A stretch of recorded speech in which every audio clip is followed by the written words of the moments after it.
Hello everyone, welcome to History in the Kitchen. My name is Charlene Amendola. I am your host tonight for Civil War Women and Cornbread. I'm just gonna very quickly go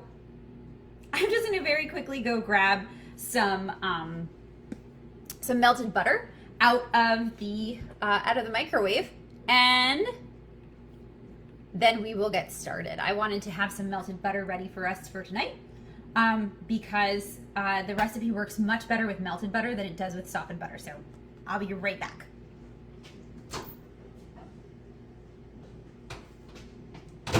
All right. So tonight's cornbread recipe is super easy and it's super dense, I have to say that. And it's also an original recipe from the Civil War. So what you're getting is a cornbread that is not like your mama's cornbread. I posted that in a reel that I posted this morning. It is not sweet. So if you wanted to make it sweet, you would add a couple of tablespoons of sugar, maybe a quarter cup of maple syrup, a quarter cup of honey if you're into a really sweet cornbread. If you are cool with it being cornbread and flour, and it's not bitter, it's just not what we're used to having. You have to remember, during the Civil War, the guys who are eating this cornbread and the women who are eating this cornbread, they're short on ingredients. They're using army rations, so we're making a very, very, very simple cornbread this evening. So once again, I'm Charlene Amendola. I am your host for History in the Kitchen. And remember, History in the Kitchen this year and every year moving forward is dedicated to the memory of my mom, who passed away from lung cancer nearly a year ago. And I am using this platform to raise money for Memorial Sloan Kettering Cancer Center in New York City. That's where my mom was treated. And the reason that I feel so passionately about it is because they treated my mom with such dignity and compassion, and they have a patient financial aid program. So my mom didn't have to worry about paying for her cancer care while she was worrying about what was going on with her body. So if you have an extra $5, an extra $10, and you wanted to send it the hospital's way, there should be a little button that says fundraiser, and you can send a couple of dollars towards Memorial Sloan Kettering. Not only will it work towards helping cancer patients pay for their care, but it'll also help them find a cure for cancer. All right, so women in the Civil War. Let's talk about it because that's partially why we're here, and we'll also start making our cornbread in just a moment. So the Civil War period is really heartbreaking. If you think about the Civil War, a lot of people romanticize the Civil War, and it's not romantic at all. No war is romantic because war brings death and destruction, and the Civil War was absolutely no exception. It was the bloodiest war fought by Americans than in any other American conflict. So it was tragic. It should not be romanticized, but here we are talking about it, and it's ripe with ways to represent all different kinds of people, because all different kinds of people played a role in the Civil War, and women are just a part of that. Before we get started with that, though, let's talk about some other people who were part of the Civil War era, who were part of the Union Army. 1/3 of the soldiers in the Union Army were actually immigrants. So if you are part of an immigrant group, there's representation for you in the Civil War. So you hear a lot about Irish immigrants fighting in the Civil War, but there were also German immigrants, Scottish immigrants, Italian, French, Polish, and English immigrants as well. Black soldiers were permitted into the Army in 1863, interestingly enough, but also not surprising. Black soldiers were not invited to fight when the Civil War broke out.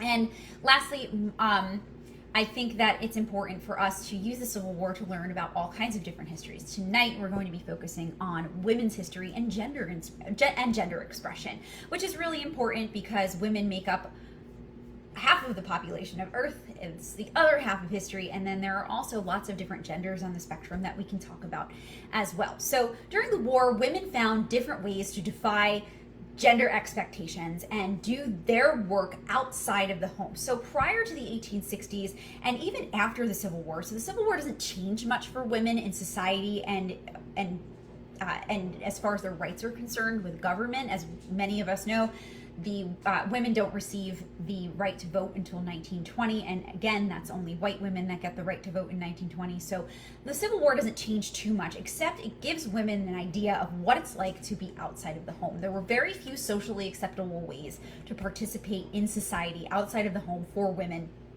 before the Civil War. The Civil War gives an opportunity to these women because they are able to get a taste of what it's like to be outside of their home without a male chaperone and that kind of thing.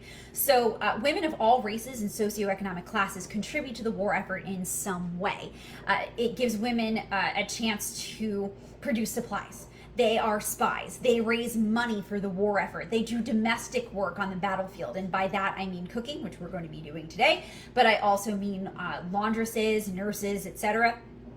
And they also take an opportunity to fight. Though the women who fight in the Civil War, most of them do not fight presenting as female. They present as male. So let's start with our cornbread. This way we can get our cornbread going. And then we'll talk a little bit more about women in the Civil War, because I have 3 different women that I want to talk to you about because they are absolutely fascinating. So first of all, let's go over our ingredients. You're going to need 3 tablespoons of melted butter, a pinch of salt. I really like pan with baking flour perfect release. They don't pay me to say this, I just actually really like it because I didn't use it in test kitchen last night and my cornbread stuck to the pan. But then I used it in test kitchen today and my cornbread came right off. Really like it. Okay. I'm going to, I was going to double the recipe, but I think I'm just going to leave it as is. If you would like a thicker cornbread, you can double the recipe. I'm using a 9x9 pan, so my cornbread comes out kind of thin. If you want it a little bit thicker and chunkier, you can double the recipe and you can add 5 minutes to the cooking time. All right, so we also have, we need a cup of flour, a half a cup of cornmeal, preferably yellow, 3 tablespoons of milk. I was using 2, I added an extra. And 3 eggs. Originally I was using 4, but my test kitchen bread was a little eggy for my taste. If you like an egg taste, by all means use 4, but it's going to make your recipe a lot denser. And then of course we need our usual kitchen tools, tablespoon, measuring cup. We're going to do wet and dry ingredients in separate bowls and then mix them together. We're actually going to fold them. So make sure you have a spatula. If you are thinking about Schitt's Creek in the way I am, I'm thinking about Myra and David folding the cheese. We'll talk about folding and how to do that.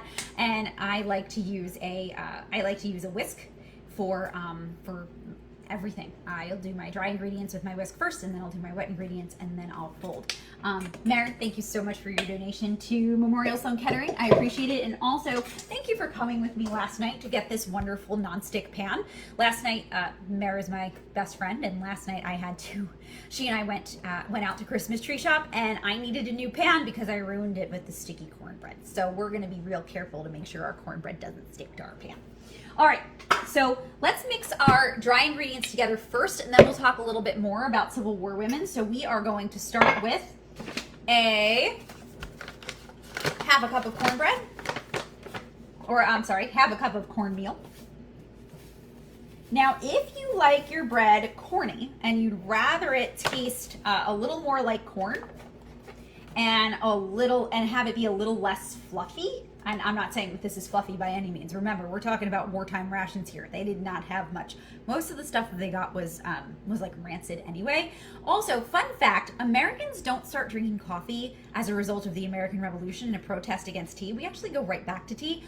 Coffee is a Civil War thing because those coffee rations were given to soldiers. So you can thank your coffee habit. You can thank the Civil War for your coffee habit. All right, so we've got a half a cup of yellow cornmeal. Yum, yum. Okay, and we're going to do a cup of flour. Once again, I'm using mostly bowl and basket ingredients. So if anybody has like contact at ShopRite who wants to get me in there, that'd be great. Because this is ShopRite brand. Depending on where you're watching, you might have a ShopRite, you might not, but it's weak for incorporation. All right, so we've got our cup of flour. Boom. I just made like a little flour shower. It's very cute. And pinch of salt. This is what my pinch looks like. It's a little more than a pinch. Okay, I would say that's like a 1/4 teaspoon. So boom, we're gonna throw that in there. And I really like to whisk these things together. And the reason I like to do the whisking is because I feel like it really gets that cornmeal into the flour. If it's not well mixed, it tastes weird. Trust me, I made a weird tasting one last night. All right, so we've got our dry ingredients mixed. Let's talk women of the Civil War for a moment while I crack some eggs because we're going to do 3. So free black women raised money and made supplies among other goals, and both black and white women were nurses on the battlefield. Some women dressed as men and fought for the army, while others took care of the homes that were abandoned by the men who would have been in charge of those homes at the time. And a woman's race and socioeconomic class definitely determined what her role in the war would have been and how she would have been treated during the war. So we always have to keep that in mind. Whenever you see something that says women's history, you have to be really wary of what kind of woman that history is talking about, because a lot of times it's going to be from a wealthy white woman's perspective, but we want to make sure that we try to be as inclusive as possible. So there were women who also fought as men and then lived as men for the rest of their lives, which are some really interesting stories. We're going to talk about a man named Albert Cashier in a little while. And what's really cool about teaching this history, particularly at school, is that faces light up when you teach about these things, because you never know who's in your classroom. So you have students who are presenting as female, you have students who are exploring their gender and exploring their sexuality, and when they hear about different kinds of people in history, it's like, oh my gosh, I can make a difference too, because there were difference makers who were just like me. That's the goal. That's always the goal, and that's part of the goal of History in the Kitchen too, so that all of us understand that they're all different kinds of people. Hey Andy, I hope you're doing great in Michigan. I've been watching your move. You're very cool. Your whole family's awesome. Big hearts to you guys. Thanks for joining me tonight. So let's continue. One of my favorite examples of Civil War women is a woman named Loretta Janetta Velasquez. Now, I'm saying it with my American accent. It is probably pronounced differently, but I'm doing the best that I can, just like we always do. Now, Velasquez was a soldier and a spy. She fought for the Confederacy, so we are talking about a woman who's on the Confederate side, just so that we're being totally transparent. And she disguised herself as a man, and she enlisted in the Confederate Army under the name Henry T. Buford. Now, originally she wanted to fight in the Army, but her husband was really, not cool with that. So what she did was she decided that she was going to do it anyway. So she disguises herself as this Henry T. Buford fellow, and she recruits 236 men in Arkansas, and then she marches them to Pensacola, Florida. So she's presenting as a man, defying what her husband wants her to do, which is not heard of in the 1860s, and then puts together just this tiny little regiment, and she marches them to Florida. Her husband was actually pretty impressed when she presented them to him. Now, her husband, who also fought for the Confederacy, died, and when that happened, she left Florida and she traveled to Virginia, and she fought in the First Battle of Bull Run. And when she fought in the First Battle of Bull Run, she decided that battle was not for her. It was bloody, it was scary, she didn't like it, and rather than stick around for the violence of war, her next move was to dress again as a woman and go to Washington, D.C., and in Washington, D.C., she was a spy for the Confederacy. So we know all of this from her autobiography. So if you're writing an autobiography, you might want to make yourself look really good. So these are things that I feel like I need to tell you, because we're not sure how much of it is true. We know from records that it's certainly a lot of it is true, but she's also telling her own story and embellishing a little bit.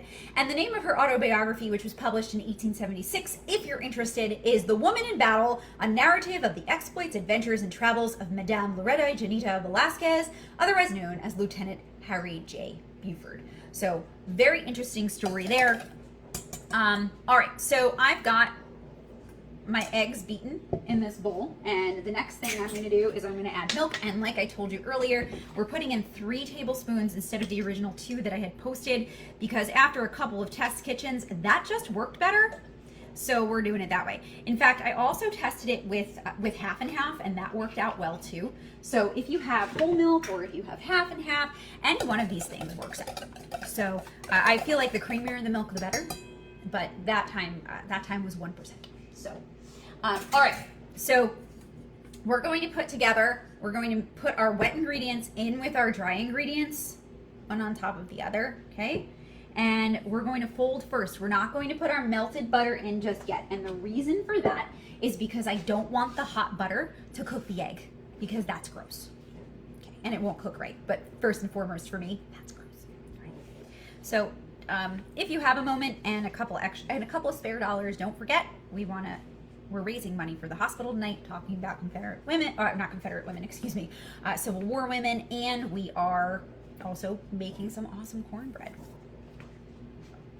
All right, so I'm folding.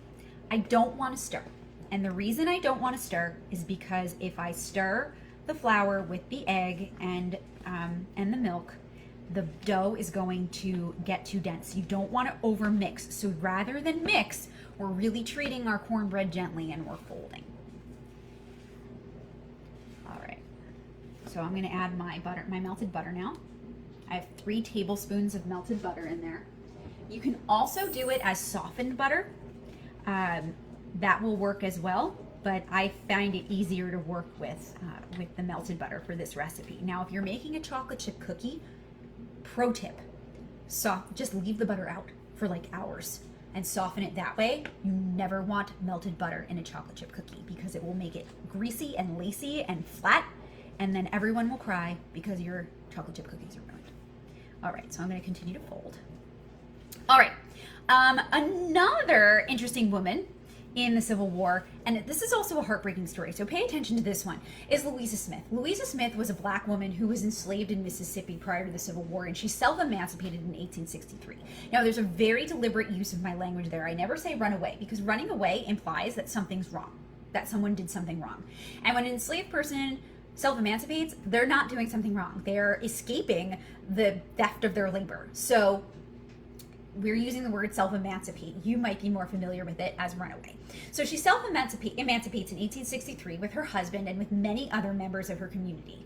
Between 1861 and 1863, many black men, women, and children looked for the safety provided by the Union Army by self-emancipating. Now, the Union Army, and this was also exacerbated by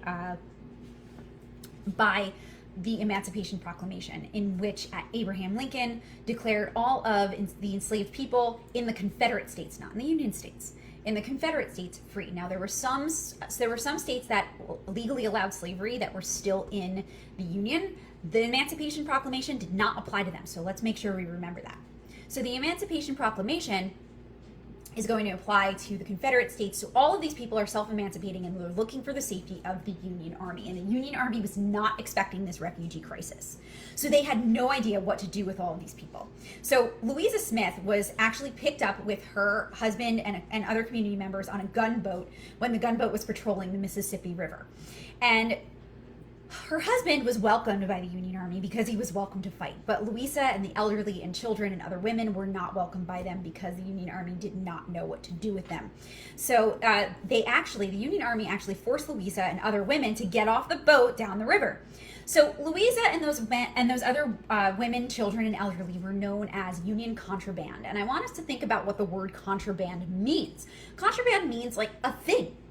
Contraband means a thing that you are not really supposed to have. So the fact that these people were labeled as contraband also gives this, also applies to, or how do I want to put this? It indicates that these people were property. So we still have like these weird uses of language going on here that imply negative things. Kelly said the Emancipation Proclamation is like Lord Dunmore's proclamation with limitations. Yes, absolutely. So during the Revolutionary War, the last royal governor of Virginia, Lord Dunmore, recruited black men to fight with his army to put down the rebellion in Virginia that would that was part of the American Revolution, but and promised freedom, but women and children were not welcome. However, women and children still went. So he wasn't expecting all of that either, and also didn't know what to do with them. So you would think that we would learn from history, and that's also another thing that I'm really hoping to teach. So learning from history. All right. So Louisa and these elderly people and children and other women are known as Union contraband. My notes going on. And she is assigned to what is called a contraband camp. There were contraband camps, refugee camps basically, and the conditions there were less than desirable. There wasn't enough shelter, there wasn't enough clothing, there wasn't enough food in any of these camps, and the federal government actually forced people like Louisa, that they called contraband, to work on abandoned plantations. They were promised pay, but they actually never got that pay. So Louisa eventually escapes the camp where she was working, and then after the death of her husband, who was a soldier in the Union Army, she became a laundress and lived with another soldier in Company D in Jackson, Mississippi. However, the Union Army strikes again here and orders all black women and children away from camp. So Louisa is again facing that prejudice and that discrimination at the camp, at the Army camp as well. So after she is expelled from the Army camp, she then goes to Vicksburg, Mississippi, and after the war, she was a laundress. She sold and produced chickens, and then she also filed for a widow's pension because her husband was a Union soldier. All right, so let's put our dough into our pan. All right, we're gonna use my favorite, Pam baking with flour. Again, definitely not sponsored, but super love this. I use it for a lot of things. We have to be careful not to spray too much though, because it can be a little greasy. You can also grease your pan with regular pan. You can grease it with Crisco. I use vegetable Crisco. I don't ever use animal fat to grease my pan. And you can also grease it with butter, but note that it's going to get greasy. Kelly, yes, you should add the syrup now. Do it before you put it in the pan. And again, make sure you're folding, not stirring. And you might want to let it sit for a minute or two before you put it in the pan. This way it really gets a chance to seep in.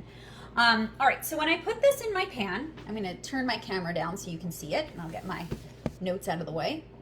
Okay. Over here. You're going to notice that it does not fill my 9x9 pan. And if you've ever made cornbread before, you've had this problem. Sometimes I like to, if I'm in a pinch, make that Jiffy cornbread. Not sure if you've ever had it. It's like $1, and but it's delicious. Excuse me. All right. And if you have to cough while you're cooking, cough away from the food. Pro tip. All right.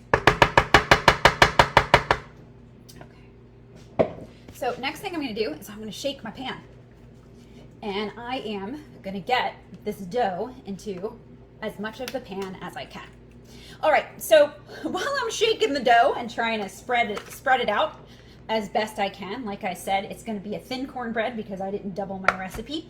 I want to tell you about one more person of the Civil War, Albert Cashier. Albert Cashier, to me, is absolutely fascinating because they were so brave. So Albert Cashier is another soldier that I talk about with my students, and Cashier was assigned female at birth. Cashier was actually named Jenny Hodgers and was born in Ireland, so he was an Irish immigrant, and he likely left Belfast and settled in Illinois. So definitely settled in Illinois, not really sure where country of or city of origin is. We know country of origin is Ireland. We think it's Belfast. And when the Civil War broke out, Cashier enlisted in the Union Army as Albert D.J. Cashier. So no longer known as Jenny Hodgers, now Albert D.J. Cashier. And Cashier fought in 40 battles, including the siege of Vicksburg. So Cashier was pretty brave. He was captured in Vicksburg, actually, but escaped back to Union lines just in time. I believe the story is that he knocked out a Confederate soldier, stole the gun, and was able to escape. So he's remembered as a really, really brave fighter. After the war, Cashier went back to Illinois and lived a normal life as Albert Cashier. He worked for the Illinois state senator, whose name is Ira Lish at the time. In the late 1800s. So at one point, Mr. or Senator Lish accidentally was involved in breaking Cashier's leg, and Cashier needed to go to the doctor for that. Now, Cashier had never been discovered as biologically female in the Army, even when he suffered from illnesses or wounds. But when he went for the issue with the broken leg, the doctor found out that Cashier, in fact, was biologically female and didn't say anything. The doctor respected his privacy, and so did the staff at a rest home for veterans, where Cashier had to spend some time recovering from the leg injury. So the staff and the doctor all respected Cashier's privacy. More about Cashier in a moment. Let's put this in the oven. 15 minutes if you're making a thin one, 20 minutes if you doubled the recipe, 375.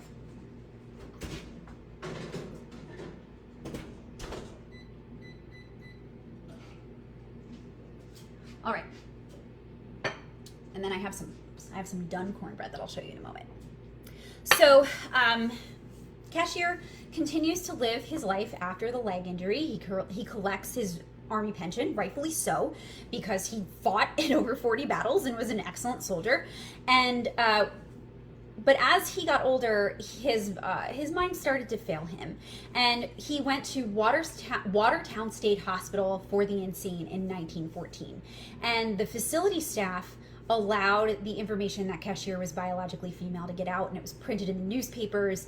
And his privacy was not respected by this particular hospital, and it brought about a lot of controversy. In fact, Cashier, because of this, was charged with defrauding the government to receive a military pension.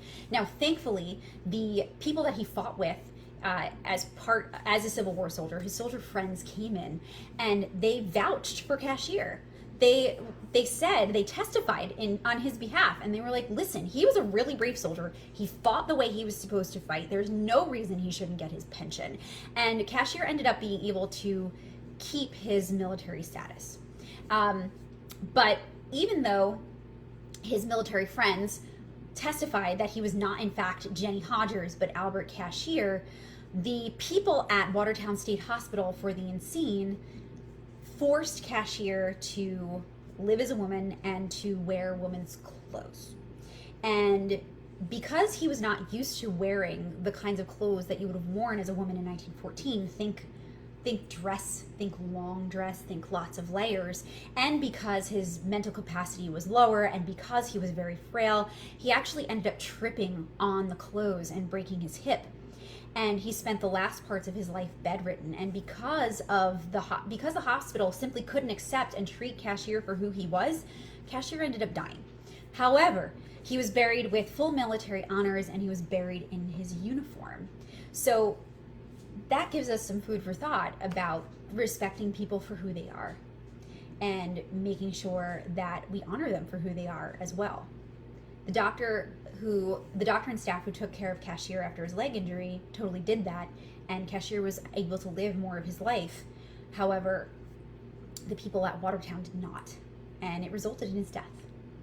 All right, so what we want to remember Albert Cashier for is the joy and the fact that he was an amazingly brave soldier who helped fight the Civil War, which was fought because of slavery. Don't ever let anybody tell you anything different. If someone tells you that the Civil War was fought because of states' rights, it's because of a state's right to enslave people, period. So, enslave. If it's because of states' rights, it's states' right to enslave people. Economy, states' rights to use, or the economy of the state to use enslavement as their labor process. So it always goes back to slavery. So Albert Cashier fought against that, and that's really awesome. All right, so here's what the cornbread looks like. Yum yum when it's done. I'm going to give you a little bit of a focus right there. So you'll see that it's not your mom's cornbread. It's not super fluffy. However, it is super, super delicious. In fact, the reason that it's cut and you don't see the square is because my children really wanted to eat some at dinner time. So I indulged and I gave them some of the cornbread. So after 15 or 20 minutes, put a knife in it, make sure that the knife comes out clean, and then your cornbread is done and ready to eat. And you have authentic Civil War battlefield recipe cornbread. Serve that as your next meal. Total conversation piece, really awesome. Thank you so very much for joining me at History in the Kitchen again this week. As always, we are raising money for Memorial Sloan Kettering Cancer Center, so if you have an extra $1 or two, please send it the hospital's way. There's a little fundraiser button. You can also follow me here on Facebook. You can follow me on Instagram at Teaching History Her Way, or on Twitter at History Her Way.